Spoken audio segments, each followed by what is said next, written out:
अस्सलाम वालेकुम। प्रोग्राम सहाफ़ी में मतीउल्लाह जान, मेरे साथ मौजूद अब्दुल करीम सदीकी और सीनियर जर्नलिस्ट और तजज़ियाकार जनाब वजाहत मसूद साहब। वो नहीं हुआ जिसका खदशा था या जिसका डर था। जी हाँ, तौहीन अदालत की कार्रवाई सुप्रीम कोर्ट की तरफ से वज़ीर आज़म शहबाज शरीफ के ख़िलाफ़ या वफाकी काबीना या फिर कौमी असम्बली के ख़िलाफ़, क्योंकि 21 अरब रुपए की जो इलेक्शन कमीशन को अदायगी होनी थी पंजाब में इलेक्शंस के लिए, सुप्रीम कोर्ट के हुक्म के मुताबिक वो नहीं हुई थी और 11 अप्रैल की डेडलाइन भी गुजर गई और फिर 17 की तारीख भी गुजर गई और आज सुप्रीम कोर्ट ऑफ पाकिस्तान ने मज़ीद वो तारीख बढ़ा दी है, यानी 27 अप्रैल का एक और मौका दिया है हुकूमत को कि वो 21 अरब रुपए की रकम अदा कर दे। मगर इसके साथ साथ कुछ और बड़े अहम वाक़यात भी हुए हैं। जी हाँ, सुप्रीम कोर्ट में एक आम शहरी ने वो कर दिखाया जो हमारा इलेक्शन कमीशन ऑफ पाकिस्तान, वजारत दिफा, अटॉर्नी जनरल और वफाकी हुकूमत मिलकर नहीं कर सके। जी, एक आम शहरी ने एक दलील दी, कयूम सदीकी साहब। उसने कहा कि चीफ जस्टिस साहब, ये जो है ना निगरान हुकूमतें, इनका कॉन्सेप्ट इसलिए लाया गया था कि जब सूबों में और वफाक में इकट्ठे इलेक्शंस हों तो वफाक में भी निगरान हुकूमत हो और सूबों में भी। अगर नहीं होगी तो बड़ी धांधली होगी। तो चीफ जस्टिस उमर अता बंदयाल ने तो आज हैरान कर दिया। उन्होंने कहा, अच्छा, ये दलील तो पहले तो किसी ने नहीं दी, ये तो आप पहली दफ़ा दलील दे रहे हैं अटॉर्नी जनरल साहब, आपने ये दलील नहीं दी जो ये शहरी दे रहे हैं। बहरहाल ये शहरी की जो दलील उनसे पूछा भी कि मैं आपसे पूछूंगा कि किसने आपको रोका था ये दलील देने से।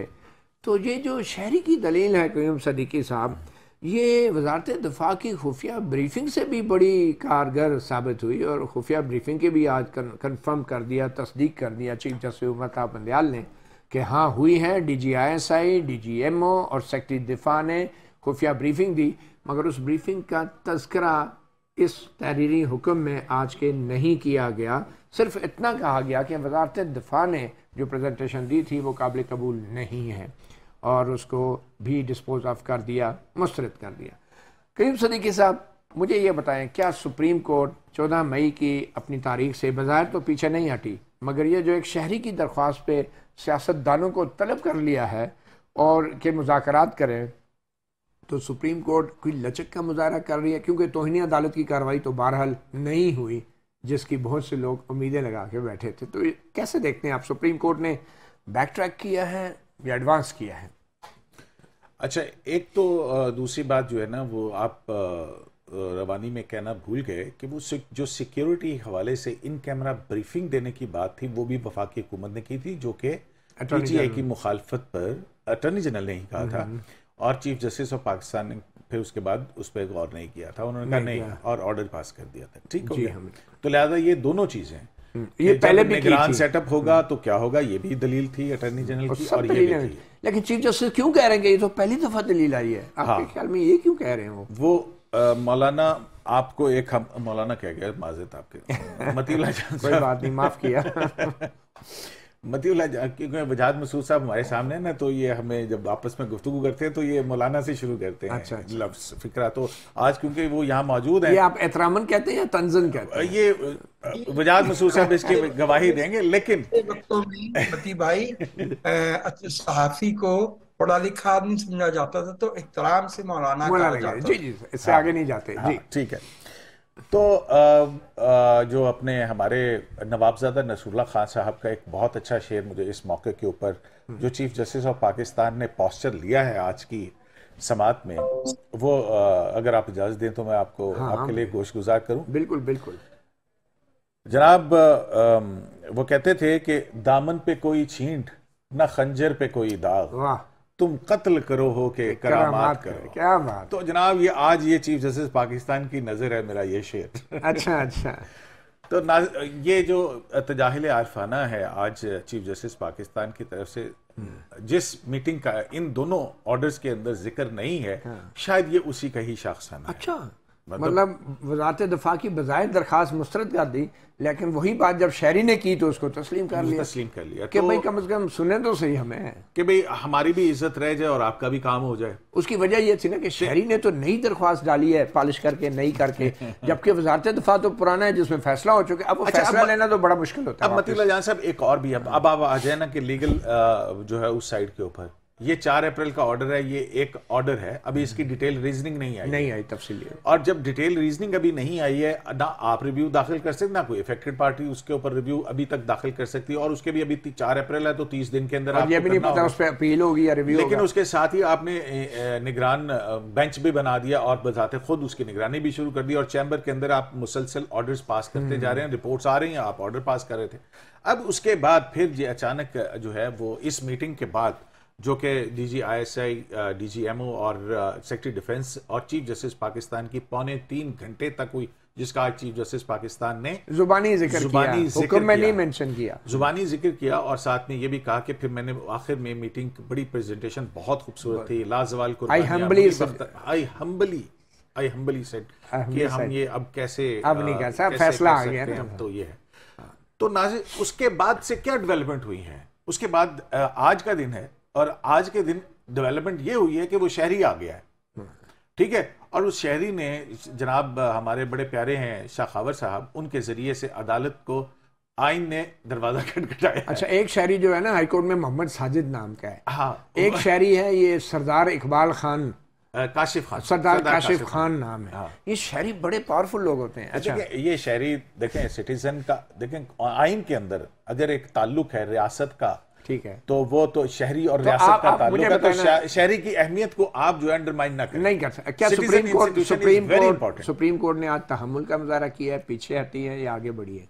मतीउल्लाह जान साहब, आज के दोनों ऑर्डर्स अगर देखें तो उन दोनों ऑर्डर्स के अंदर ऐसा लगता है कि सुप्रीम कोर्ट अपने हुक्म के ऊपर जो 4 अप्रैल को दे चुकी है कि 14 मई को इंतखाबात हो, उसको इंप्लीमेंट करवाना चाह रही है, और उसके अपने इन दोनों अहकामात के अंदर अब वो ये इस बात पर तो कह रहे हैं कि फिजिबल जो जनरल इलेक्शंस की डेट है उसके लिए सियासी मुकालमा होना चाहिए कि आइन के आर्टिकल 218(3) के नीचे मुनसिफाना और शफाफ इंतखाबात। सुप्रीम कोर्ट ने आज जो शहरी की दरख्वास्त पे जुमला बोला है वो मैं पढ़ देता हूँ। पढ़ दे। सुप्रीम कोर्ट कहती है कि हम मोतरफ हैं कि जो इनिशिएटिव लिया है शहरी ने कि एक सियासी डायलॉग शुरू किया जाए ताकि एक काबिल अमल और तारीख का तयन किया जाए जिस तारीख पे जो है इलेक्शन हो सके और आइन की 218 यानी साफ और शफाफ इलेक्शन जो है उनको यकीनी बनाया जा सके। सुप्रीम कोर्ट खुद कह रही है कि शहरी ने बहुत अच्छा काम किया है, इससे हमें एक ऐसी तारीख मिलेगी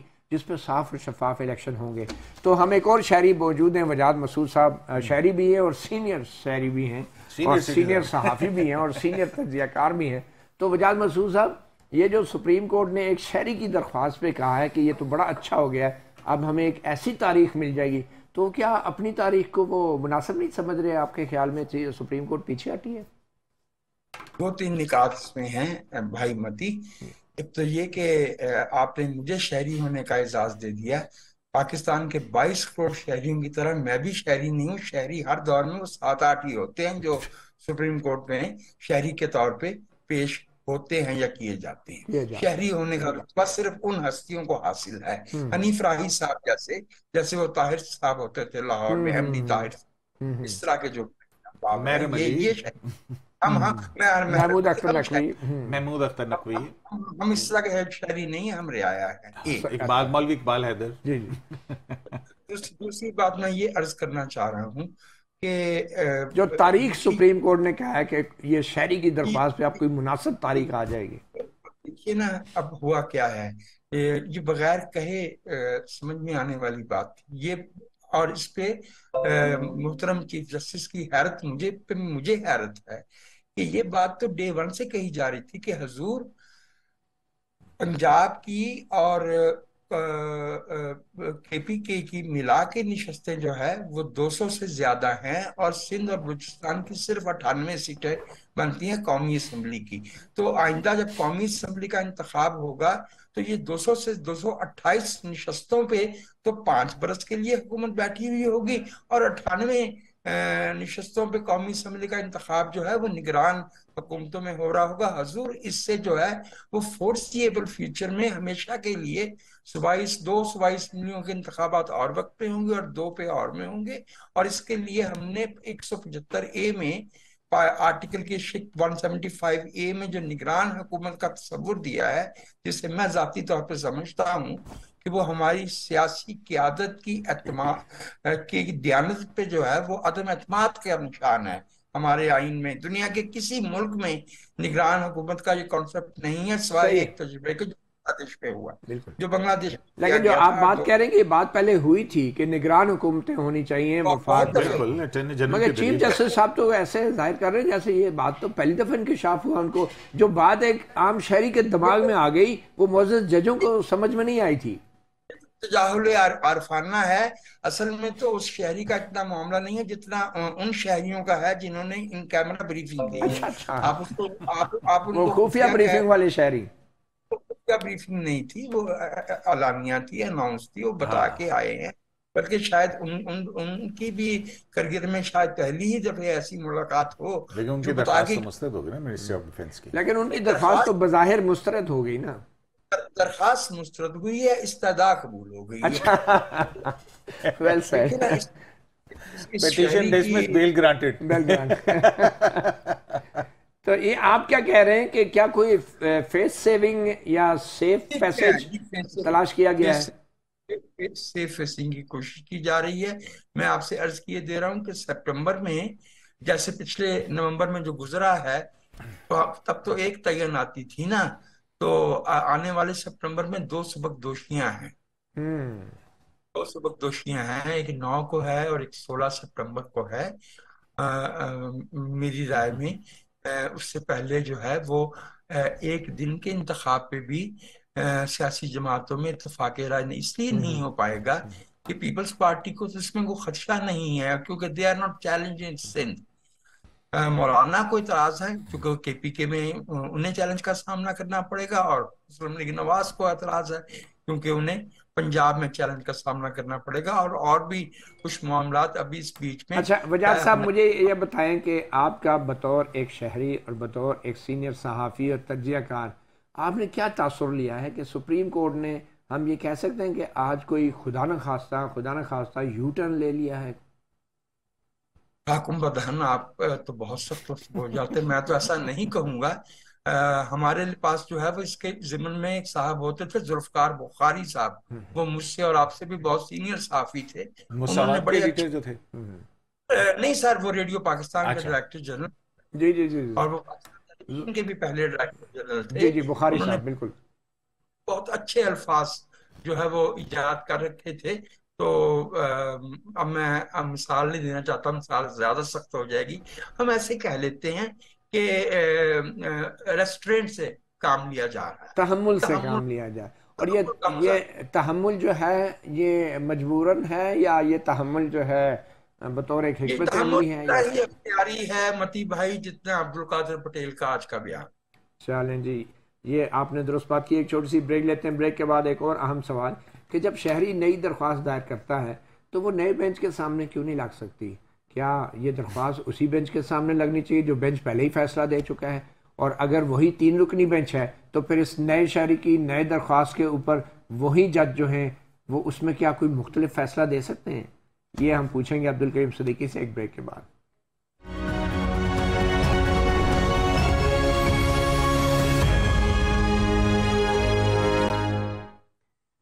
हम तो बतौर कोर्ट रिपोर्टर यही सुनते आए हैं कि जब सुप्रीम कोर्ट का कोई बेंच फैसला दे देता है तो वो बेंच उसके सामने वैसी ही नौइयत की दरख्वास्त नहीं लगाई जाती, या वो बेंच अपना फ़ैसला उस वक्त तक नहीं बदलता जब तक नज़रसानी यानी आखिरी जो सुप्रीम कोर्ट में अपील होती है, नज़रसानी की दरख्वास्त पे सुप्रीम कोर्ट फ़ैसला दे के अपना ही फ़ैसला ना बदले तब तक फ़ैसला नहीं बदला जा सकता।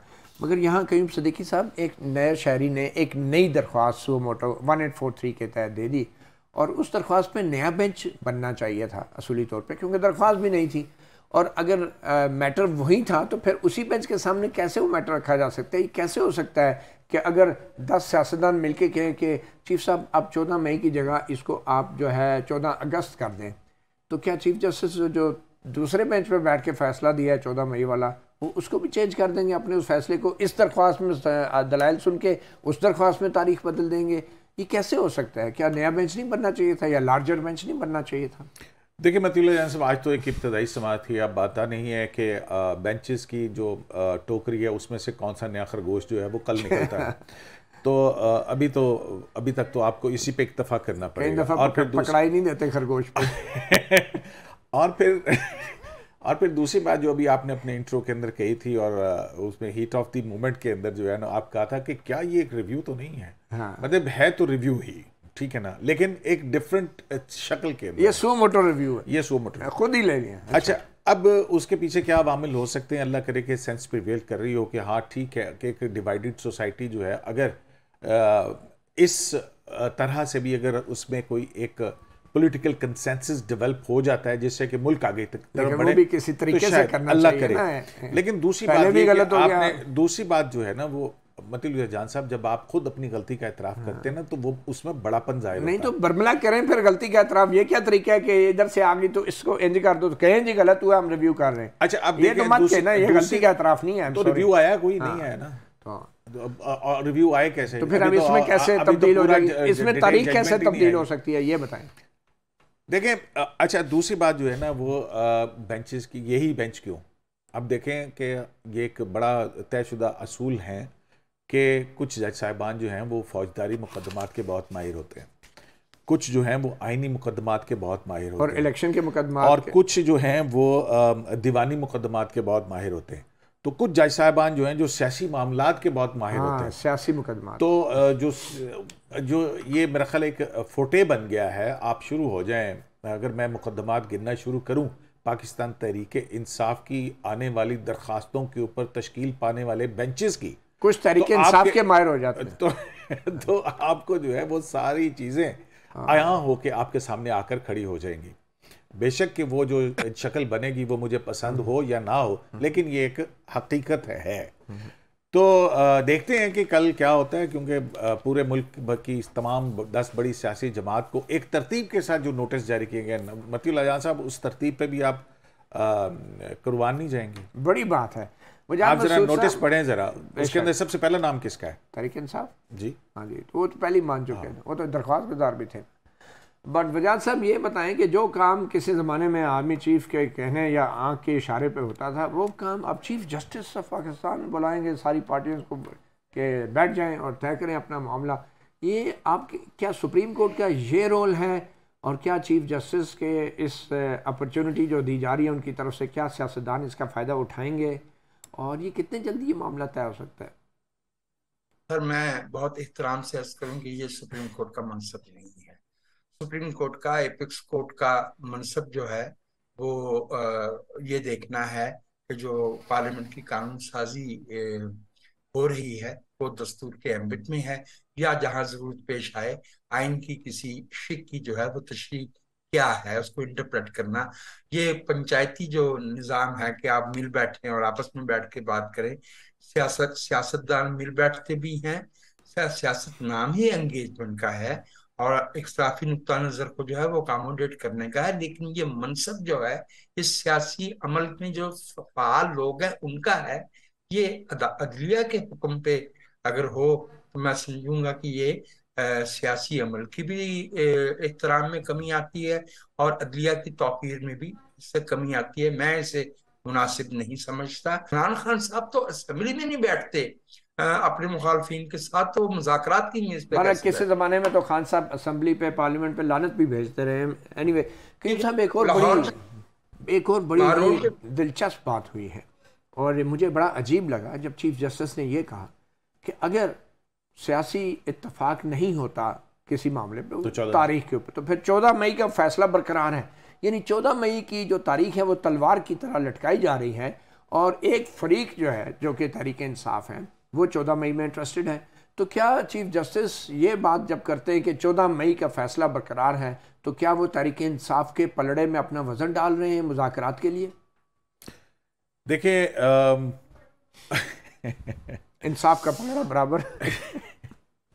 मतीउल्लाह जान साहब, बात बज़ाहिर तो पैरामा फशाई ऐसा ही लगता है, ठीक है ना, मैं भी एक गार्डेड लैंग्वेज जो है इस्तेमाल करूंगा। अच्छी बात है। तो प्रेमा फेशाई जो है ना वो इसी किस्म का लगता है। फिर उनको चीफ जस्टिस ने जो खत लिखा है स्पीकर को, वो भी एक मामला है, ज़रा उसको भी देखने की कोशिश की जाए। लेकिन ज़रा आप इसी केस के अंदर आ जाइए कि सियासी जमातों ने चीख के कहा कि आप हमें सुन लें, तो नहीं सुना गया और कहा क्या गया कि मैंने अखबार में पढ़ा है कि जनाब आपने बाइकआउट किया है। तो फिर आपको याद है अटॉर्नी जनरल गए और उन्होंने ला के दी और कहा कि भाई जनाब ये इसके अंदर तो अदम एतमाद का इजहार किया गया। तो उस पर उन्होंने कहा कि, और आज फिर कहा कि आज भी मैं एक लीडर को सुन रहा था टीवी के ऊपर, तो अखबार और टीवी की बुनियाद के ऊपर अगर राय कायम हो जाती है, राय कायम करके और फैसले देने, तो फिर आप कोर्ट ऑफ लॉ के सामने दस्तावेजात या फिर आप ऑर्डर में इनकॉर्पोरेट करें उसको, वो भी नहीं करना आप। चलें ठीक है। अब दूसरी तरफ आ जाइए कि वो सियासी जमातें जो अब ईवान से करारदादें पास कर चुकी हैं और इसी 3 रुकनी बेंच के जो चंगेज़ खानियों के खिलाफ, तो अब आप देखें कि क्या वो सियासी जमातें इस पोजीशन में होंगी कि वो दोबारा से जाके इसी 3 रुकनी बेंच के सामने खड़े होकर मुअद्दबाना को दरखास्त करें? क्या कोई बैक चैनल डिप्लोमेसी हो रही है? उनका जो फुल कोर्ट का मुतालबा था लार्जर बेंच का, वो किधर गया सारा? फिर इन्हीं 3 जजों के सामने आना। ये भी पॉसिबल है कि वो जाके एक मरतबा फिर फुल कोर्ट का मुतालबा करें। आके मतलब है कि देखें लीगल ऑप्शंस तो खुले ना। तो मतलब है कि जमहूरियत के अंदर वजाद मसूद साहब भी इस बात से इत्तफाक करेंगे कि जहां पे अदालतों ने आइन और उसकी सैंक्टिटी को बरकरार रखना है, वहां पे सियासी जमातें जो कि खुद भी इस सियासी अमल का हिस्सा है और एक जमहूरी तौर के ऊपर पाकिस्तान को आगे लेके जाना है, तो हम एक ऐसे ग्रिड लॉक के अंदर फंस गए हुए हैं जहां पे बहरहाल कहीं ना कहीं किसी ना किसी को रास्ता निकालना पड़ेगा। पार्लियामेंट भी पोजीशन ले चुकी है, हुकूमत भी पोजीशन ले चुकी है, सुप्रीम कोर्ट अपने हुक्म जो है वो जारी कर चुकी है और वो अपने हुक्म पर अमल दरामद कराने के हवाले से आज के हुक्म के अंदर भी संगीन नताइज के हवाले से निशानदेही करवा रही है, लेकिन साथ ही साथ वो एक रास्ता और दरवाज़ा भी खोल रही है।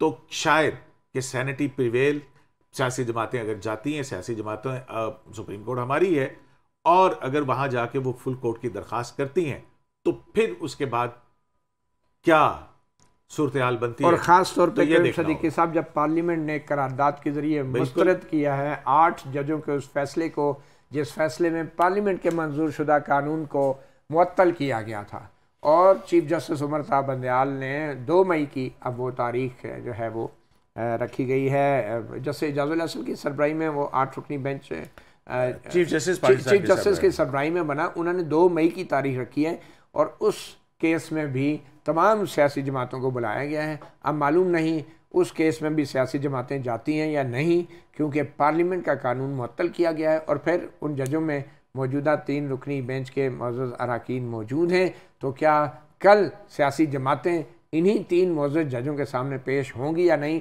और अगर होती हैं तो वजाद मसूद साहब, आपके ख्याल में जो पार्लियामेंट का एक मौक़िफ़ है असूली फुल कोर्ट के लिए और अदम एतमाद का जो इज़हार कर चुकी है पार्लियामेंट इन्हीं 3 मौजूद जजों पे, क्या उस मौक़िफ़ में भी तब्दीली आएगी या वो सियासी जमातें जो हैं वो नहीं पेश होंगी? आप कैसे देख रहे हैं? मेरी इत्तला के मुताबिक एक तो डेवलपमेंट ये हुई है कि सदर साहब ने फिर से भेजा हुआ बिल जो है प्रोसीजर और प्रैक्टिसेस का सुप्रीम कोर्ट की, आज फिर उस पर दस्तखत करने से इनकार कर दिया और कहा कि ये सदर आरिफ अलवी साहब ने, और उन्होंने कहा है कि ये मामला ज़ेर समाअत है। और दूसरा मेरी इत्तला जो वो गलत भी हो सकती है, लेकिन मेरी अब तक वो खबर मौजूद है, उसको मैं ज़रा क्लैरिफाई कर दूं, क्योंकि आइन के मुताबिक सदर साहब दोबारा वापस भेजें या जो भी करें, अगर वो दस्तखत नहीं करते तो वो कानून बन गया, आइन के मुताबिक बन गया। लेकिन आज भी 19 तारीख है ना, बन गया जाएगा जैसे पंजाब असेंबली डिसॉल्व होगी। एग्जैक्टली वो बन गया।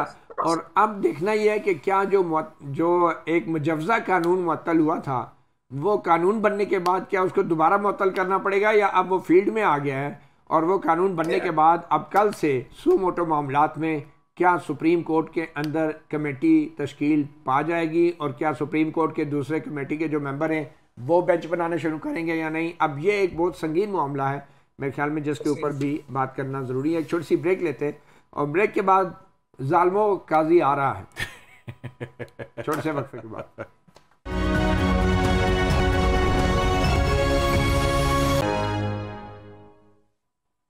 जी हाँ, काजी आ रहा है, मगर कमर्शियल ब्रेक के बाद और इस कमर्शियल ब्रेक के बाद जब काजी साहब आएंगे तो कुछ इशारे दिए हैं। आज उन्होंने एक बड़ा ही ज़बरदस्त किस्म का लेक्चर दिया है एक प्राइवेट यूनिवर्सिटी में, और उस लेक्चर के दौरान उसके बाद कुछ सवाल जवाब हुए जो बराह रास्त तमाम टेलीविज़न चैनल पे तकरीबन 2 घंटे तक दिखाए गए।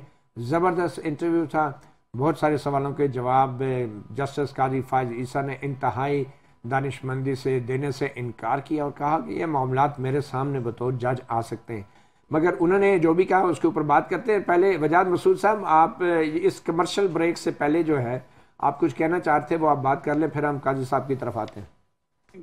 मैं बस ये ज्यादा अहम बात है जो मौजू है जिस पे आप बात करना चाह रहे हैं, मैं उसमें बस इतना सा इजाफा करना चाह रहा था कि इतलात तो ये हैं कि चकवाल से जो है वो फिर कुछ खुशगवार इशारे भेजे गए हैं तरफ रावलपिंडी, लेकिन आप एक ही दरिया में दूसरी दफे पाँव नहीं रखते।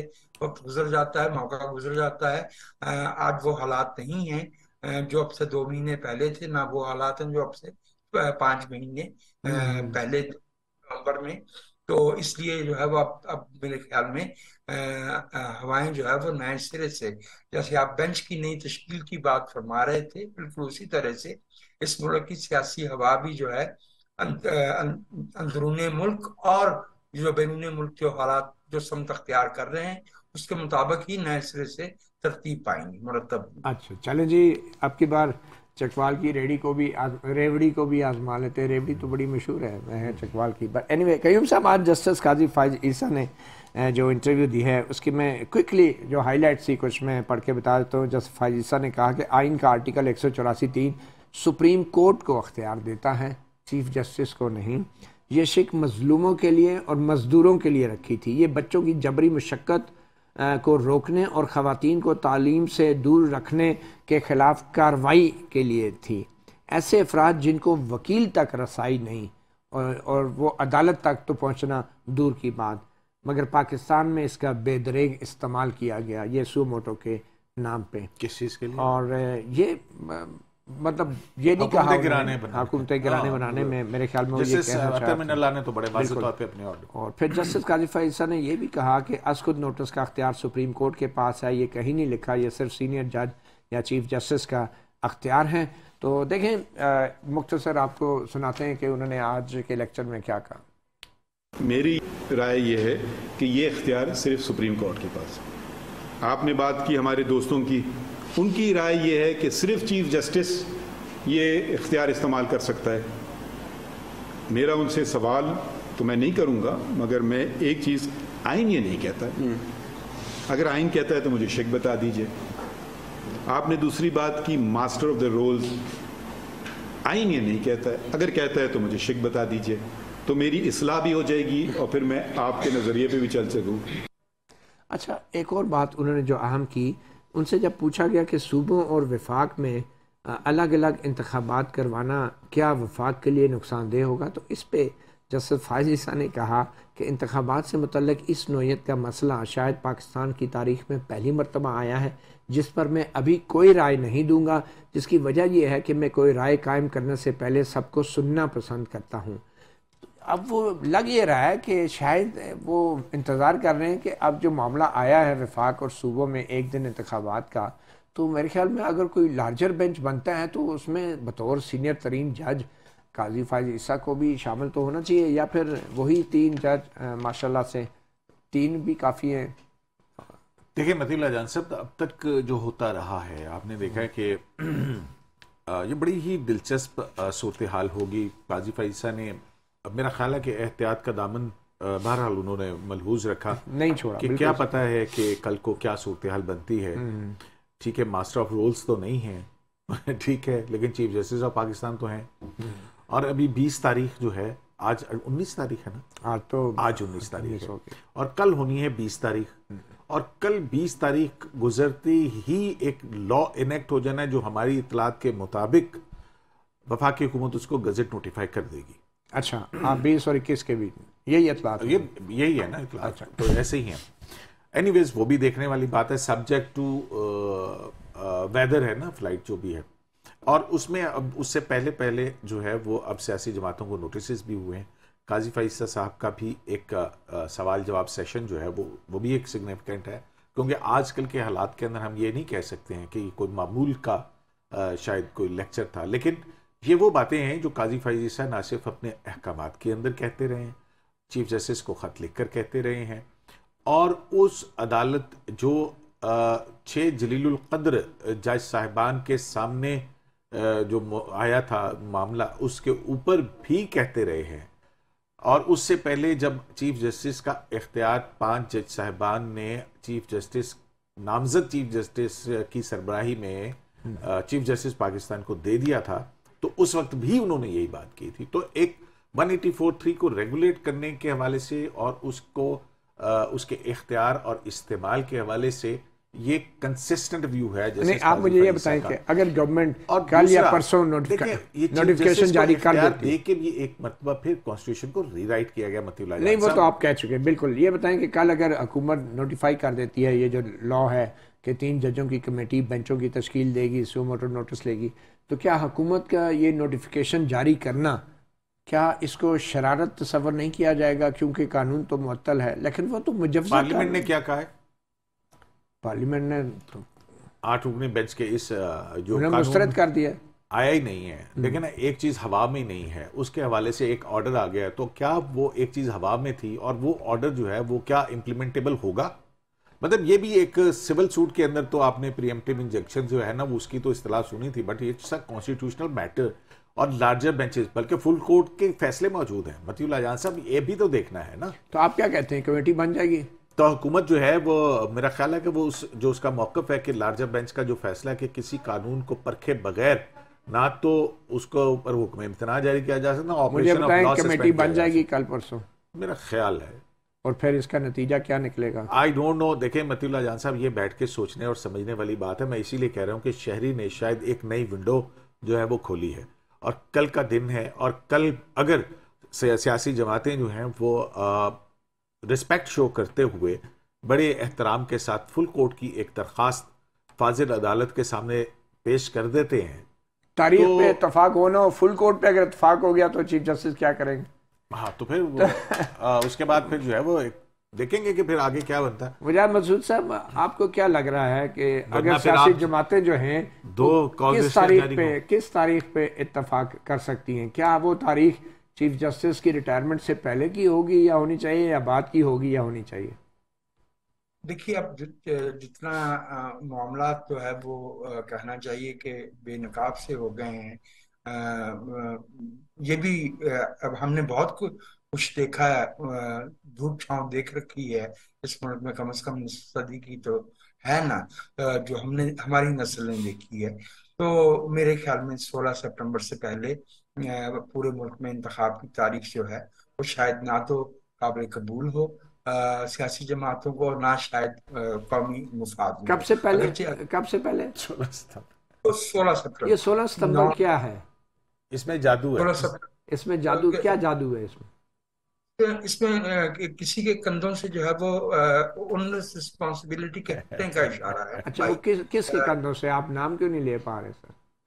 मैं क्या नाम लूं? वो आपका चले आपकी जो है वो हम जो है मुश्किल उसको दूर किए देते हैं। Chief justice Pakistan justice Umar Ata Bandial की रिटायरमेंट रोब्स ऑफ करने की तारीख जो है वो 16 सितंबर है। तो आप कह रहे हैं कि उससे पहले इलेक्शन पे इत्तेफाक नहीं हो सकता सियासी जमातों में? ये बड़ा मसला हो जाएगा, क्योंकि जिस तरह की पोलराइजेशन जो है वो बेंच पे और सुप्रीम कोर्ट के मुहतरम जजेस लेकिन चीफ जस्टिस ने तो कह दिया अगर इत्तेफाक ना हुआ तो फिर 14 मई को इलेक्शन होंगे। भाई वो ये बात हम 15 मई को करेंगे ना, क्योंकि 14 मई वाला अच्छा, 15 मई को कहेंगे कि अब 14 मई को इलेक्शन हो रहे हैं। 15 मई को होगा। अच्छा, चले वजह साहब। लेकिन करीम साहब, एक और बड़ी अहम डेवलपमेंट हुई है चीफ जस्टिस ऑफ पाकिस्तान ने कयूम सदीकी साहब स्पीकर नेशनल असेंबली राजा परवेज अशरफ को एक खत लिखा है, उनको मुबारकबाद दी है आईने पाकिस्तान की गोल्डन जुबली पर।